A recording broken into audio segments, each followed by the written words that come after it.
A plus 15-hour 1st of May 2146 Imperial calendar. PFC James Wilson is the unlucky soldier on watch duty for the night at this desolate outpost. Ever since the United Empire took over the western part of the continent, fear has gripped all opposing forces. The Locust Line was constructed as a last defense, a series of interconnected outposts connected by underground tunnels and trenches. Each outpost bristles with weapons: machine gun bunkers, AT gun bunkers, mortars, anti-aircraft missiles, guns, and artillery bunkers designed to unleash maximum carnage with overlapping fire. Surrounding the entire line is a 10-foot deep anti-tank trench and miles upon miles of various mines. The Locust Line is deemed impregnable, guarding the strategically crucial Locust Plains that serve as the only logical avenue of attack between the ocean and the imposing Silveria Mountains. James stands atop the lookout tower of the main bunker complex, his mind wandering away from his tedious sentry duty. He curses himself for drawing the short straw yet again and being stuck on watch in the middle of the night. As he gazes out at the vast emptiness of the plains, suddenly bright stars begin to fall from the sky toward his position. His instincts kick in and he sounds the alarm, but it's too late. The first shell explodes in midair, unleashing smaller bomblets that rain down on the minefield and set it ablaze. Soldiers pour out of their bunkers as more and more shells rain down in waves. The first targets are the artillery, mortar, and long-range missile bunkers. Devastating hits that reduce them to rubble and incinerate anything inside. Next come precision strikes on the AT and machine gun bunkers, leaving nothing but smouldering craters. As if that wasn't enough destruction, the final wave unleashes tiny anti-personnel mines throughout the outpost and its surroundings, making any reinforcements or escape nearly impossible. But James is lucky. He sees the shells coming and quickly jumps down the emergency shaft of the lookout tower, landing safely inside the main bunker. Despite taking heavy damage, it survives the initial barrage and serves as a refuge for James and his fellow soldiers. Silence falls over the battlefield as the last of the explosions fade away. With trembling hands, they cautiously emerge from their battered bunker, weapons gripped tightly in white-knuckled fists. But as they scan the horizon, their blood runs cold at the sight before them. Monstrous engineering vehicles emblazoned with black crosses and grinning skulls, mercilessly ploughing through earthworks and trenches, trapping soldiers in their earthen graves. The soldiers watch in horror as these death machines complete their task and make way for the armoured personnel carrier, also adorned with the haunting skull emblem. The back hatch opens to reveal a squad of fully armoured soldiers, their menacing all-black suits adorned with assault skulls and armed with deadly flamethrowers. With pinpoint accuracy, they unleash streams of jet-black flames into every opening that leads to a bunker, reducing flesh and metal similar to a bubbling mass of melted destruction. The screams of trapped soldiers fill the air, drowning out any other sound. James can only watch in agony as one of these black-clad soldiers locates the entrance to his own bunker and opens fire. In an instant, all that remains is torment as James's flesh and bones are consumed by the searing inferno. Days earlier, years have passed since the United Empires waged a massive war, conquering the continent's western half. With the West now under their control, they turn their sights towards the East. The Union of People's Revolution has dominated the eastern region, invading and installing puppet governments in all surrounding countries. Caught in between, some smaller countries formed a military alliance for their own survival. This United Defense Alliance has become the only hope for those not allied with either superpower. As time passed, the alliance has grown to become a major player in the global arena. The year was 2146 in the Imperial calendar, and the Britannian Sea stretched out in all directions, gently rocking the sleek and powerful ANS Defender. Commander Joseph Alderias stood on the deck, his confident demeanour reflecting his years of commanding the most modern destroyer in the Alliance Navy. From his days as an enlisted sailor, he had served on this very ship and forged countless friendships and memories within its walls. In his eyes, it was more than just a vessel. It was his second home, his second wife. Under his predecessor's guidance, the Defender had earned numerous accolades, including multiple Ship of the Year awards and prestigious spearhead commendations. Now, as its current commander, Alderiaz pushed himself to exceed even the high standards his predecessor set. The ship hummed with energy and purpose under his command, ready to face whatever challenges lay ahead. The ANS Defender, the final ship of the Agus class of destroyers, is a testament to what could have been. Its sleek and angular design cuts through the water like a knife, with advanced radar-absorbing material coating its exterior to increase its stealth capabilities. From afar, the grey ship appears 3 times smaller than other destroyers on radar, a deceptive tactic used to surprise the enemies. But it's not just its appearance that makes this vessel stand out. Its true power lies within its 150 VLS cells, capable of unleashing devastating firepower that rivals even some cruisers. Packed with the most advanced technology available, the ship was once considered a formidable game-changer by Alliance leaders. But sadly, it met an untimely demise due to budget cuts after only 6 were produced. To Joseph, it was a tragic end for such an impressive and promising class of vessels. The patrol task force, led by the Defender and its sister ship Vigilance, had been sailing in the tumultuous Britannian Sea for months. They were tasked with guarding the western boundary of the Alliance's naval borders, a crucial defense against enemy advances. But as their food supplies dwindled on board the ships, it was becoming increasingly clear to all that they would soon have to return to port. On the mess decks, conversations mostly revolved around booking hotels and planning for some much-needed time away from the ship's cramped quarters. For Joseph, pulling into port meant a chance to see his family again. He thought back to his wife Jenna, who had been pregnant before he left on this deployment. He longed to be there for the birth of his son, and every moment spent at sea only made him more anxious to reunite with them. Despite the peaceful appearance of the ocean, tensions were high amongst the crew. An earlier report from another ship on patrol had mentioned Imperial surveillance aircraft crossing their naval identification zone. However, no such incident had occurred since their task force had taken over patrol duties. A sudden noise caught his attention as Joseph sat in his captain's chair, gazing out at the endless waves. It was a ringing sound coming from a phone located next to his armrest. He picked up the receiver and heard a voice calling out, "Bulwark hailing shield! Bulwark hailing shield!" Quickly pressing a button on the phone handle, Joseph responded, "Shield actual, go ahead." The voice on the other end replied, "Shield actual, this is Bulwark actual. Any word from High Command on the ETA of our relief?" The captain of Vigilance was Commander Leo Varkas, a longtime friend and rival of Joseph's. They had first met during Joseph's junior officer days and had formed a strong bond over their shared dedication to their duties. As they were the most junior officers on board, they had become good friends and even better rivals, constantly pushing each other to excel. "Leo, you know High Command never tells us anything too important. But judging from our dwindling supplies, I'd say it won't be long now," responded Joseph. "We've been surviving on canned food for days now," Leo said with a tired sigh. "I'm not sure how much longer I can take eating this stuff.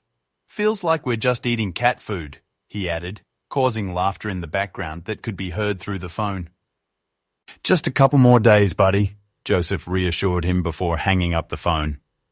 After a moment, Joseph picked up the phone again and pressed a button on his chair labelled OPS. The phone rang twice before a fatigued-sounding man answered, his voice crackling through the speaker. "Bridge, OPS, go ahead," he said wearily. Joseph's eyes flicked to the radar screen above him as he spoke into the phone. "OPSO, anything to report?" The man let out a long sigh before responding. "No, sir, just cargo haulers and sea animals. Same as the past hour and the hour before that." "Just making sure everything is shipshape," chuckled Joseph as he hung up the phone. The ship's operations officer was Lieutenant Commander Stephen Fisher, an extremely competent and efficient officer in charge of operations. However, his serious demeanour and lack of nuance awareness made him both difficult to promote and an easy target for quick jokes. Joseph knew that Steve didn't take it seriously, but it was still fun to mess with him. Just another way to pass the dull hours of patrol duty. As he stared out the front window of his ship, Captain Joseph couldn't help but be mesmerized by the view of the endless azure ocean. The gentle waves lapped against the ship's hull, punctuated by the occasional appearance of a majestic sea creature breaching the surface. He had tried to take up animal watching, like the previous captain, but found himself unable to remember all the different species and felt foolish bringing a book about animals on board. Lost in thought, Joseph overheard the chatter of his ship's boatswain's mate over the sound of the rolling waves. One of the BMs was BM1 John Hansen, a seasoned veteran who had been with the ship for years. The other BM was Seaman Lana Zhao, one of the newest members of the crew. With only 200 people on board, any new arrival quickly became a topic of conversation among the tight-knit crew. Lena's family had fled to an allied country just before their homeland was overrun by Imperial forces, leading her to harbour a deep dislike for them. In contrast, Hansen was a highly respected leader in charge of the entire navigation department and held extensive knowledge about anything related to ships. There were times when Joseph had to swallow his pride and ask Hansen for guidance on naval matters, but he knew it was necessary to become a better captain. Left setting makes the ship go faster but burns more fuel. The right setting makes the ship go slower but burn less fuel, pointed Hansen to a control console. Okay, left go slow, right go fast, says Zhao. It has been a question for everyone on board why Zhao still has a problem speaking Alliance Common, given that she was born and raised in an Alliance country. Hanson, visibly getting frustrated, said, "No left fast, right slow." John, seeing the frustration in Hansen, said with a joking tone, "BM1, I am just kidding." Hanson looked at John's face now and said in a joking tone, "One day, John, I will throw you overboard." Everyone on the bridge giggled, including Joseph, as those two have been the only real reason why the crew has not gone crazy, based on how boring it is. Joseph wanted a fun day where the crew could let loose and have some fun, but the nature of patrolling the border requires the crew to be on full alert, making him regret the idea of not bringing in books about animal watching because he is almost reaching his limit regarding how boring it can be. In the back of his mind, he almost wishes for an Imperial ship to approach the border. As the day drags on, Joseph is overcome with exhaustion, his body yearning for rest and solace. His mind wanders to thoughts of the cook's delicious creations awaiting him before he can retire for the night. He glances at his watch and mutters, "Just 2 more hours, Joe. Only 2 more hours before you can sleep." He can't let the bridge crew catch him nodding off. With great effort, he fights to stay awake. Suddenly, the captain's phone rings, jolting Joseph to full awareness. "Go for skipper," he answers in a crisp voice. Fisher's urgent tone breaks through the silence on the other end. "Sir, unknown surface contact bearing 270, 40 miles out.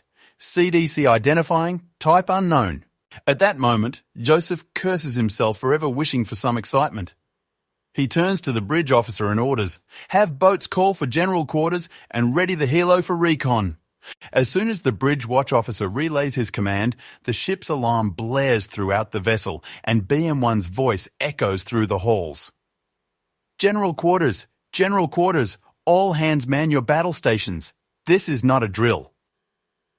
The entire crew springs into action, rushing to the gear locker and hastily donning helmets and bulletproof vests. 10 minutes later, a helo departs from the ship and heads towards the mysterious target. As they wait anxiously for updates, the tension on board is palpable. The crew members' faces are taut with apprehension, their knuckles white from gripping their helmets and vests tightly. Even the ocean seems to hold its breath, with waves frozen mid-motion. Joseph's phone rings again, and he listens intently. "Joe, we picked up the target too. What do you think it is?" Joseph responds with a heavy sigh. "Most likely an Imperial ship trying to cross our border." "Don't those Imperial bastards ever leave us alone?" says Leo. "Not in this lifetime," Joseph replies with a hint of bitterness in his voice. Minutes stretched into what felt like an eternity as the entire bridge crew watched the radar display, their hearts racing as they tried to pinpoint the unknown target. Suddenly, a voice crackled through the speakers, causing everyone to jump in their seats. "Shield, Overwatch. Target identified. Imperial Navy, Domination Class Destroyer. Joseph's heart sank at the news. The Domination Class Destroyer was a formidable patrol ship equipped with advanced sensors and radar systems. Despite being an older design compared to modern standards, it was still a potent threat. With a sense of urgency, Joseph picked up the phone and connected to OPS again. "What kind of threat are we looking at, OPS?" he asked. Fisher's response was quick and efficient. 120mm deck gun, 50 VLS cells, 2 6x heavy Spearfish anti-ship missiles, electronic warfare system, and 2 naval helicopters, sir. Joseph hung up the phone and turned his attention back to the radar screen. He could see the red blip of the Imperial ship slowly approaching the outer layer of their naval identification zone. "Connect me to that ship," he commanded, ordering the bridge watch officer to try to hail the Imperial vessel. His body tensed as he waited for a response, knowing all too well that this was a common tactic used by the Imperial Navy to gather information about their enemy ships. They were trying to force them into revealing their capabilities and weaknesses. In frustration, Joseph picked up the phone again and dialed Captain Leo on board their sister ship, Vigilance. "Leo, they're trying to force us to show our hands," he said urgently. "I know those Imperial bastards are trying to gather information about our beautiful ships." "I won't even give them a glimpse," replied Leo with determination in his voice. The watch officer's voice trembles as they relay the message from the Imperial ship. Joseph's grip on the phone tightens as he takes a deep breath before responding, every muscle in his body tense with anticipation. "Imperial ship, this is ANS Defender of Task Force 14, Joseph barks into the receiver. "You are in violation of United Country Order 114 and must turn back immediately." Silence greets his words once again, causing Joseph to repeat himself. But suddenly, a calm but defiant female voice breaks through the static on the bridge speaker. "We are following an established shipping route and are protected under international maritime law," she declares. "We have filed all necessary paperwork with the International Office. You have no right to stop us." Joseph curses under his breath, knowing that these Imperial officers are trying to play them for fools. He dials the Vigilance on his phone, determination hardening his features. "You heard that bastard," he says to Leo. "They're trying to mess with us in our own country." Leo's response is immediate and resolute. "Couldn't let them have the win, Joe." With a renewed sense of purpose, Joseph reconnects with the Imperial ship and speaks directly to their captain. "This is Commander Joseph Alderias of ANS Defender," he says firmly. "You do not have permission to continue on your current path. I repeat, you do not have permission to enter Alliance borders. Turn back immediately or face escalation." But instead of backing down, a male voice responds from the speaker with a hint of amusement lacing his words. "This is Senior Commander Kaztai Vartain, Captain of Victory at Huitao," he announces. "I know you're just tired and trying to do your job, and I understand that. But here's what will happen. We will stay put until your higher command contacts you, and then we will continue on our path. No need for hostility between us, right, Commander?" A hidden venom in his words sends a chill down Joseph's spine. He knows this senior commander is toying with them, and he can't let that stand.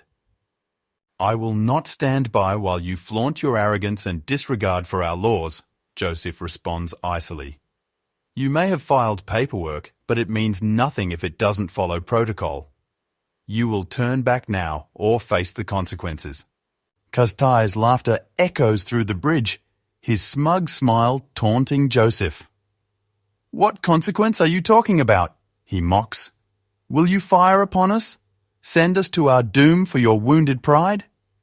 His words only fuel Joseph's anger, his grip on the phone tightening.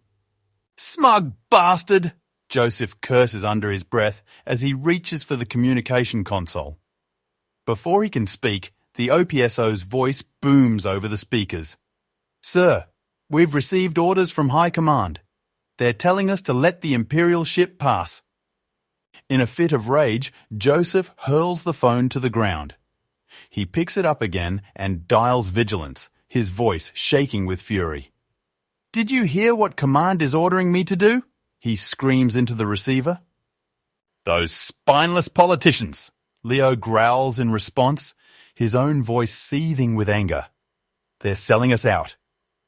"I know what my orders are," Kaztai interjects smugly, his laughter audible through the comms.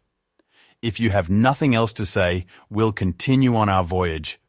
I hear the Alliance has some beautiful ports and women waiting for us." His men join in on the laughter, further enraging Joseph. With no other options, Joseph can only watch helplessly as the Imperial ship crosses into Alliance waters. But he silently vows to make Kaztai pay for his arrogance and High Command for their betrayal. Out of nowhere, a blinding flash of light erupts from the Vigilance as 4 missiles hurtle toward the Imperial ship. Joseph's heart races with fear and confusion as he desperately connects to Leo for answers. "What in the world is going on? Why are you firing? Are you out of your mind?" he shouts. Leo's response is frantic and panicked. "One of our sailors went rogue and launched without orders," he blurts out, his voice trembling with adrenaline. "We have to let the Empire know." As Joseph scrambles to reach the Imperial ship and warn them about the incoming missiles, he notices 4 rapidly moving objects on the radar screen closing in on the Imperial ship. 3 of them suddenly disappear, but the last missile hits its mark with a deafening explosion that sends smoke billowing across the horizon. A fierce voice booms through the bridge comms before they can even process what has happened. "Alliance ship, you will pay dearly for this act of aggression. You have declared war against the Empire." The angry voice cuts off abruptly as Joseph frantically tries to reconnect with the Imperial ship, only to realize that all communication has been cut off. Dread settles in his stomach as he realizes the grave consequences of their actions.